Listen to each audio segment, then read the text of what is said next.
오늘 우리에게 주신 하나님의 말씀은 요한계시록 2장 8절에서 11절 말씀입니다.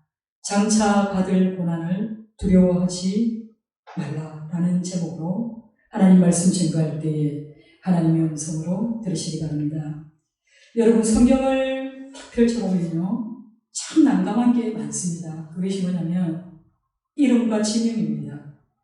성경에는 무슨 그런 이름들이 그렇게 많은지, 그리고 또 얼마나 많은 지명이 등장하는지 모릅니다.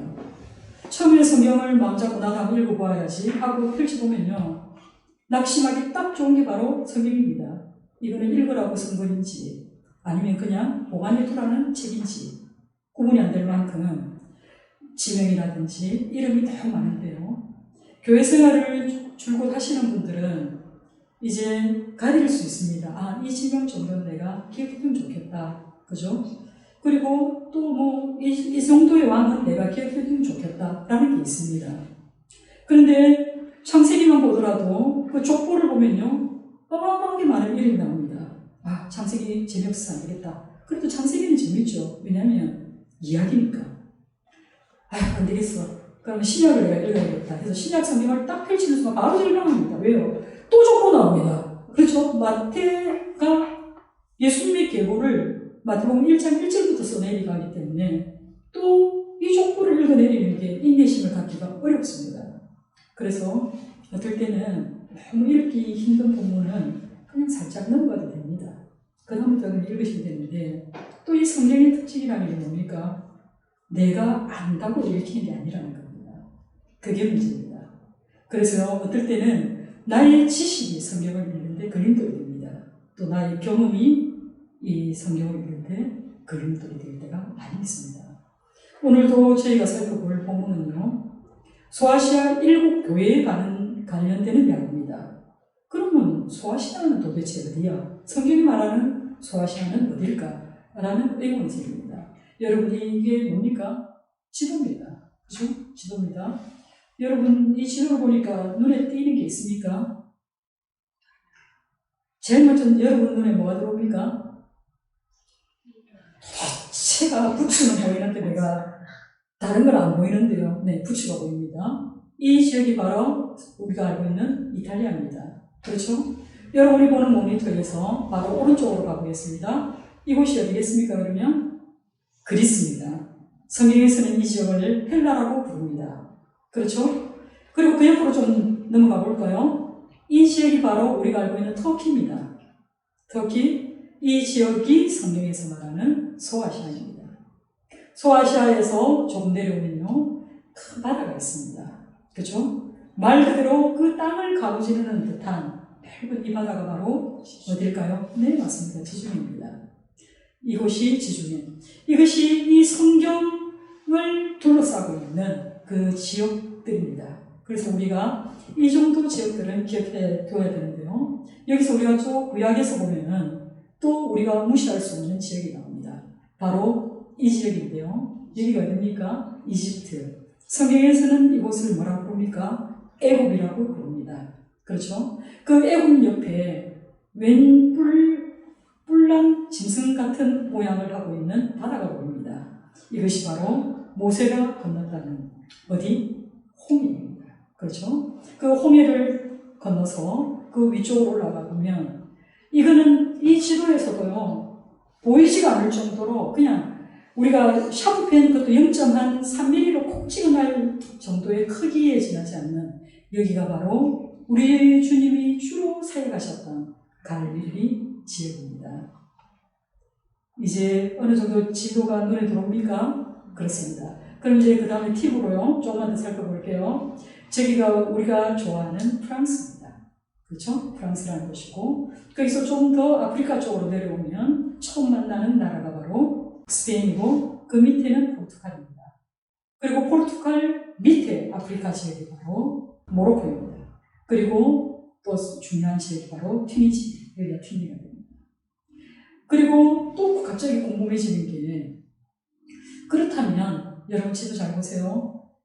그리스와 소아시아 사이에 있는 이 바다는 뭘까요?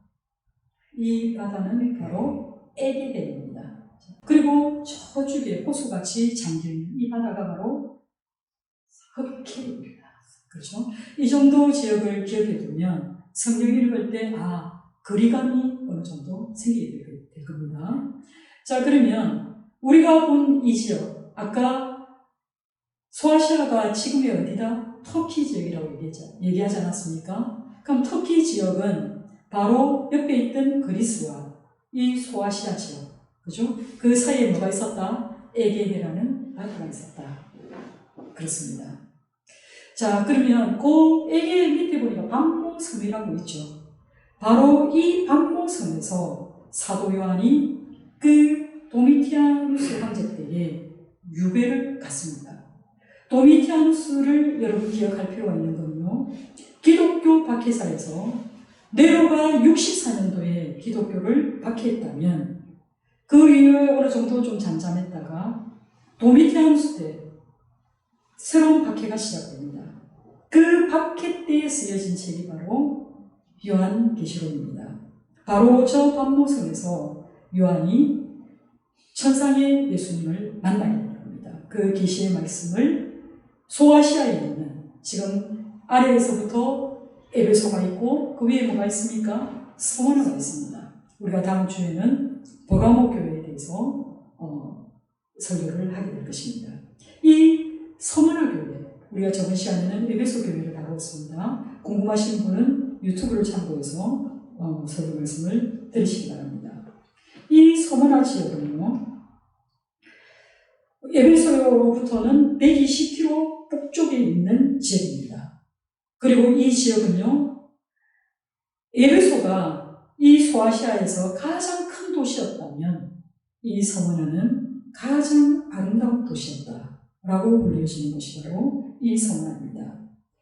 그리고 이 서머나는 보면 항구 쪽에 있지 않습니까? 그래서 에베소와 아주 경쟁관계에 놓여있는 그런 번창한 그런 항구 도시였습니다.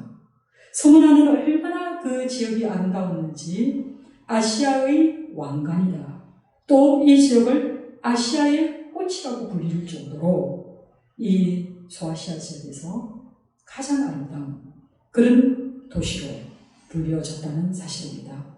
그리고 이 도시의 중간에는요, 파고스 언덕의 성체가 있었는데요, 이 성체를 사람들이 바라볼 때 서머나의 멸류관이다 라고 얘기했고, 그 앞에 지나가는 그 황금 거리라고 불릴 정도의 있는 그 도로를 사람들이 보기에 그 여신의 목걸이와 같다라고 표현하였다고 합니다.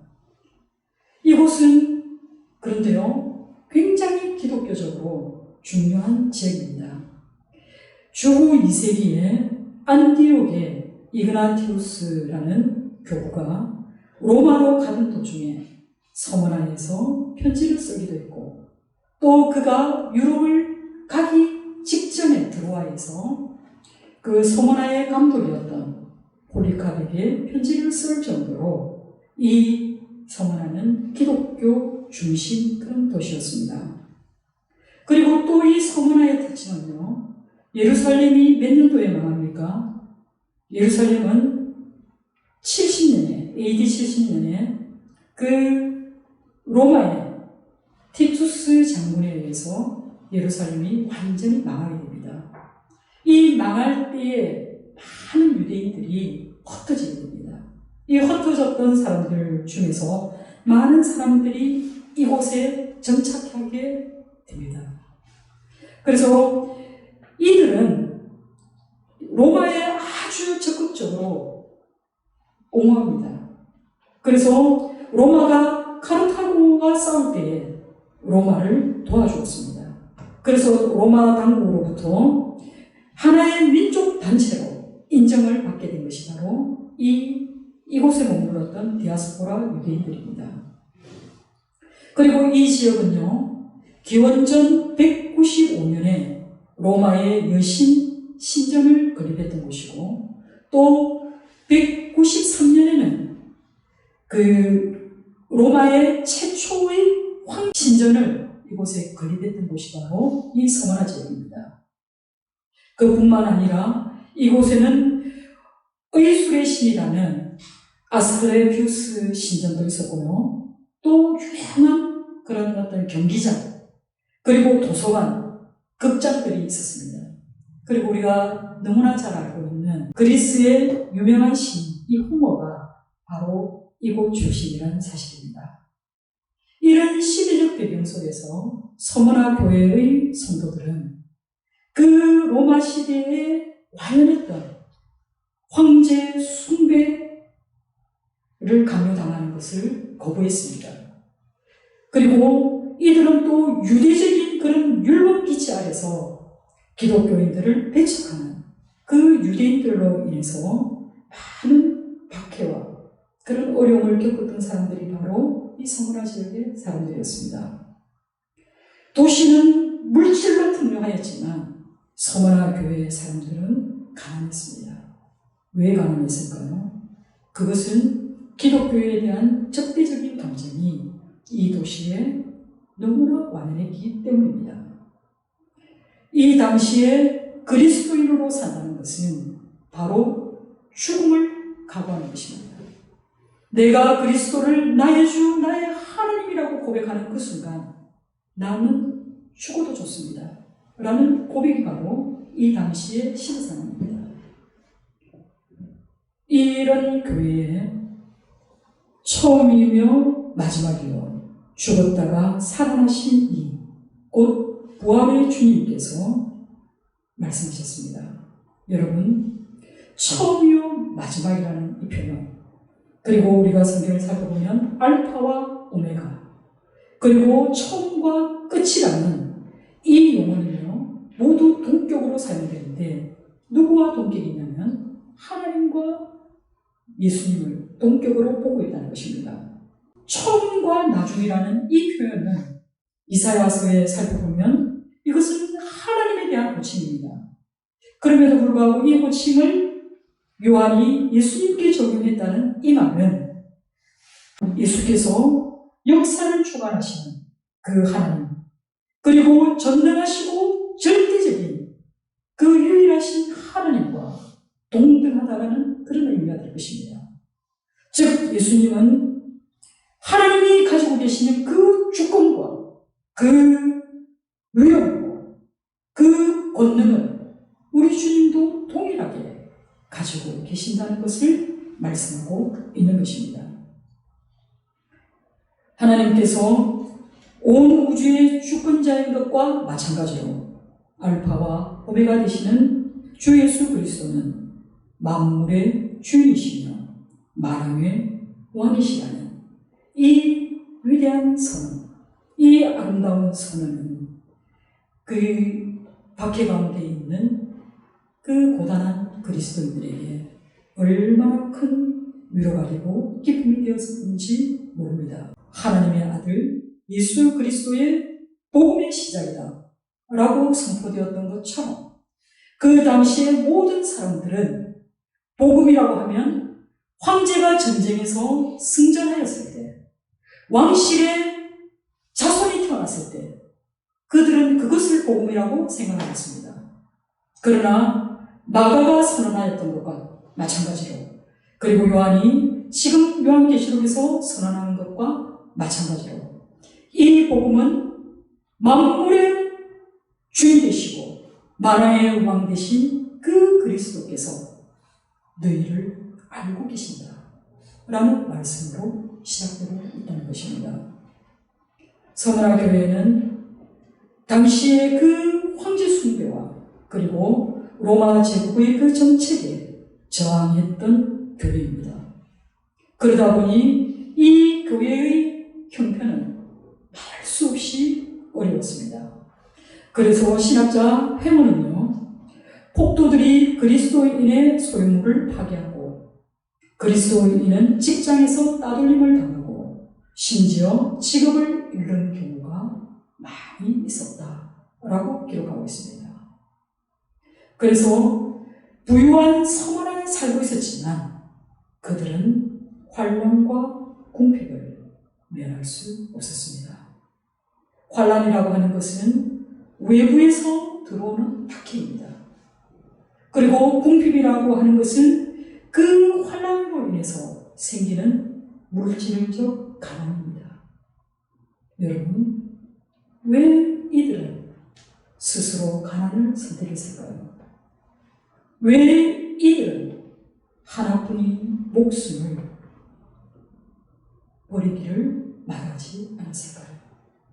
그것은 바로 그들이 십자가에서 죽으셨으나 부활하신 그 주님을 믿었기 때문입니다.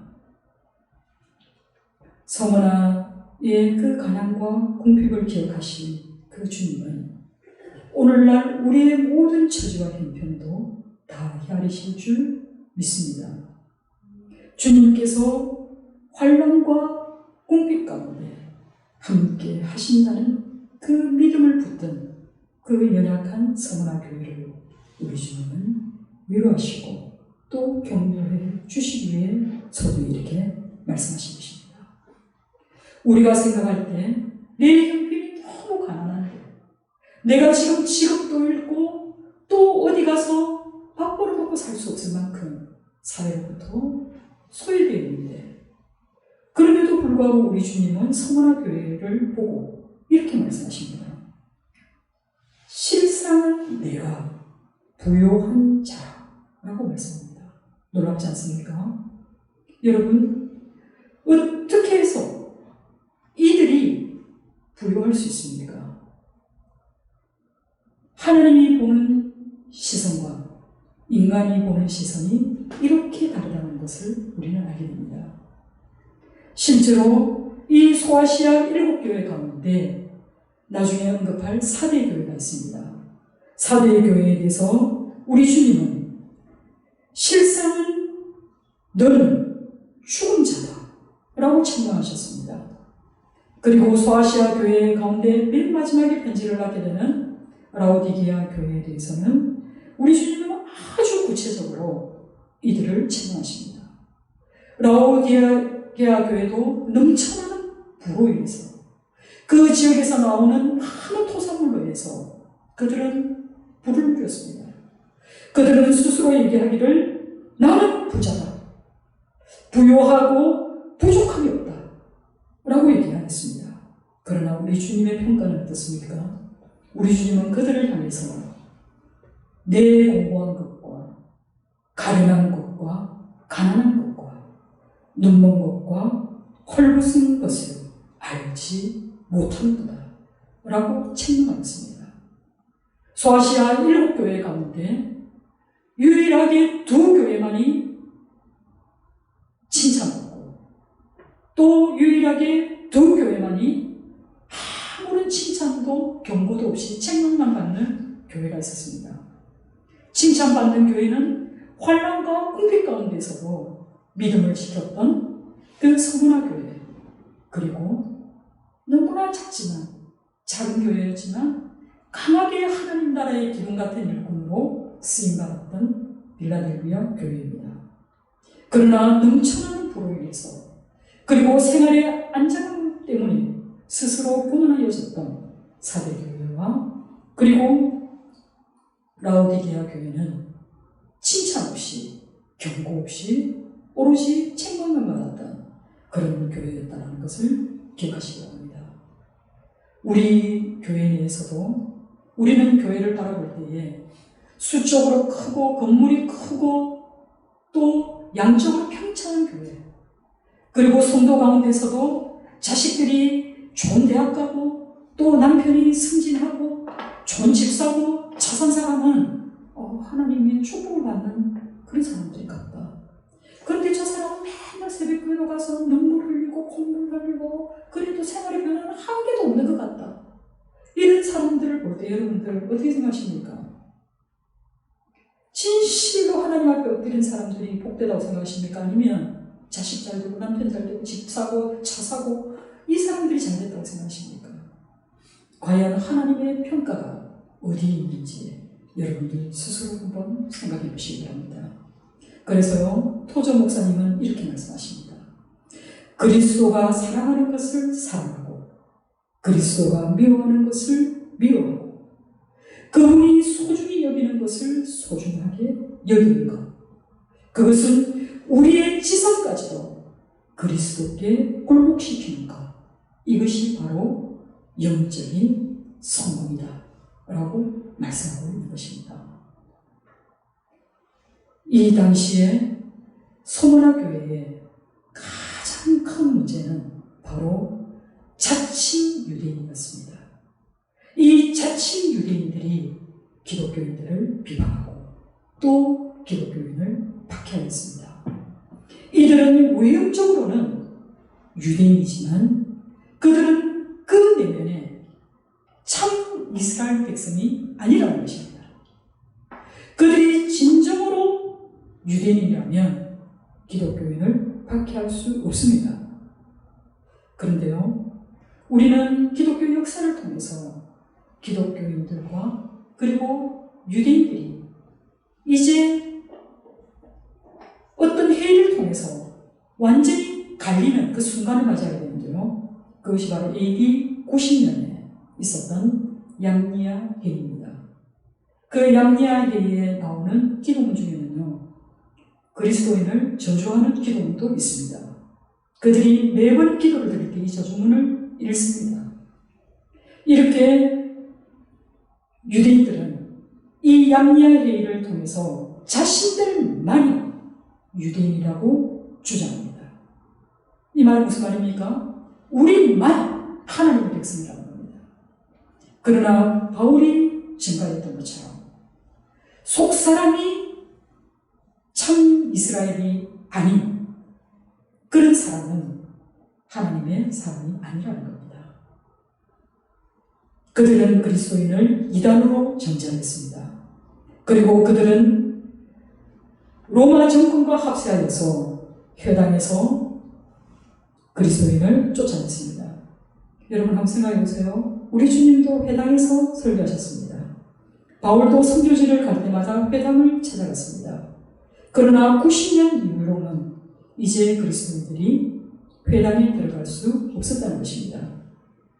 그리고 그들은 백성들을 선동해서 기독교인들을 대적하게 하고 또 기독교인들에 대한 나쁜 소문을 퍼뜨리게끔 그렇게 했기 때문에 기독교인들의 입장에서 볼 때는 그들이 여호와의 회당이라고 얘기하였지만 그들은 여호와의 회당이 아니라 오히려 사단의 회당이다 라고 부를 수밖에 없었던 것입니다.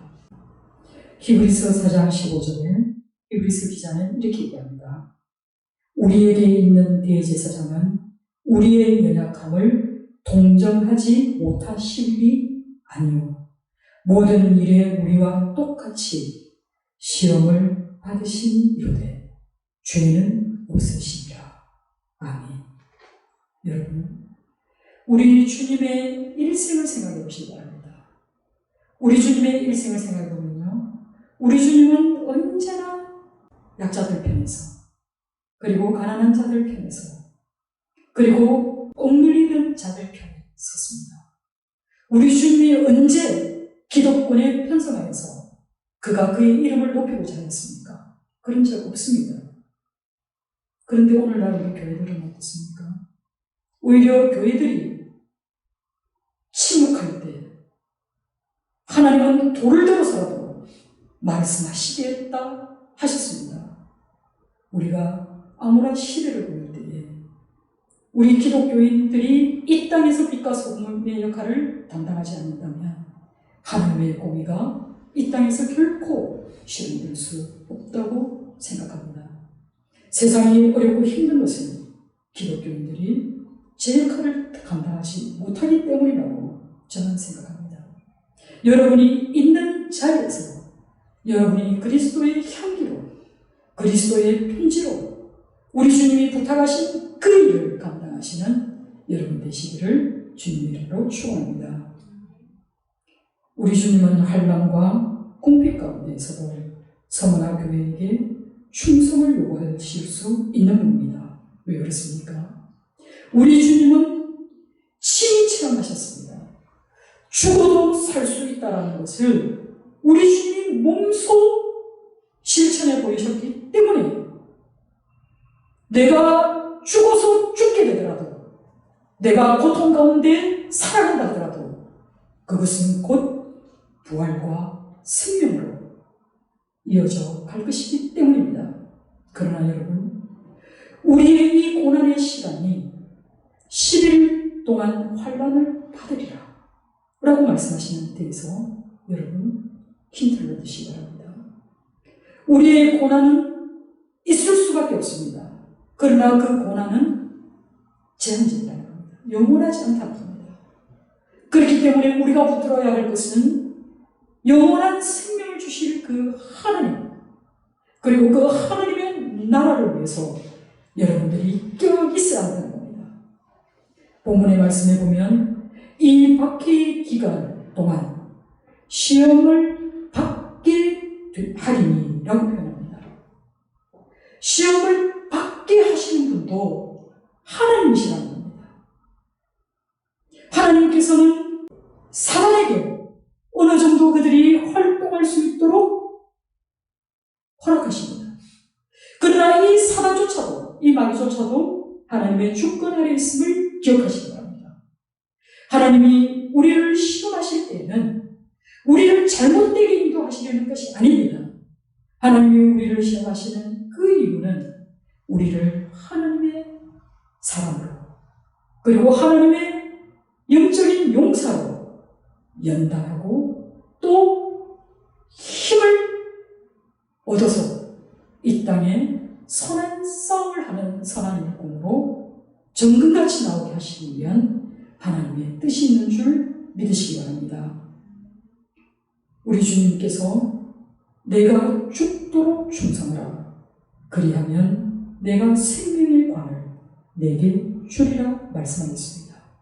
여러분, 이 당시의 사람들은요, 내가 기독교인이라면 두 가지의 삶밖에 없습니다. 하나는 죽어서 내 신앙을 지키는 것, 그것은 바로 순교입니다. 이 순교를 적색 순교라고 얘기한다면 내가 살아서 그리스도인으로 살면서 이 땅에 하나님 말씀을 증거하다가 환난과 궁핍 가운데 죽는, 우리 카타콤에 가보면요, 그 로마에 엄청난 카타콤이 있지 않습니까? 그 한 카타콤에서 죽은 사람들이 수십만 명이 될 정도면 그 전체 지역에서 죽어갔을 그 기독교인들을 생각해 보세요. 그들인들 죽는 게 무섭지 않았겠습니까? 그럼에도 불구하고 그들이 그 신앙을 지킬 수 있었던 것은 그가 하나님을 만났기 때문입니다.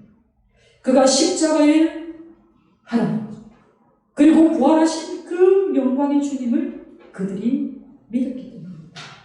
그렇기 때문에 스데반이 순교하는 그 현장을 기억해 보시면 여러분, 스데반이 어떻게 죽습니까? 그냥 서서 돌에 맞아 죽습니다. 그럴 때 하늘의 모습은 어떻습니까? 하늘 문이 열리고 우리 주님이 서서 그 스데반의 순교 현장을 바라봅니다. 이 스데반의 순교의 모습이 그 이후 모든 기독교인의 순교의 장면입니다. 많은 기독교 역사에서 순교한 많은 사람들이 그들이 당당하게 서서 그 자리에서 오히려 하나님을 찬양하고 그들이 하나님을 알지 못하는 사람들을 불쌍히 여겨달라고 기도할 수 있었던 것은 우리 주님에게 생명이 있기 때문입니다. 여러분, 서문화 교회에 너무나 위대한 감독이 있었습니다. 오늘날로 치면 서문화 교회 목사님입니다. 그분이 바로 폴리캅입니다. 이 폴리캅은 사도 요한의 제자라고 불려지는 그런 분입니다. 이 폴리캅은 그의 나이가 80이 훌쩍 넘어서 그가 박해 가운데 처형장에 끌려가게 됩니다. 그 감독도 이 사람의 명망이 너무 높기 때문에, 그리고 너무나 인품이 훌륭하기 때문에 죽이고 싶지 않았습니다. 그래서 당신이 그리스도를 배신하기만 하면, 십자가를 부인하기만 하면 살려주겠다 하지만 폴리캅은 거절합니다.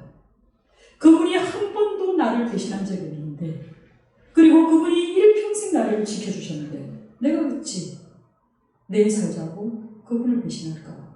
라고 하면서 그 자리에 서서 화형을 당해 죽습니다. 여러분, 화형 당한 생각하세요. 여러분, 우리는 본능적으로 뜨거운 게 되면 피하지 않습니까?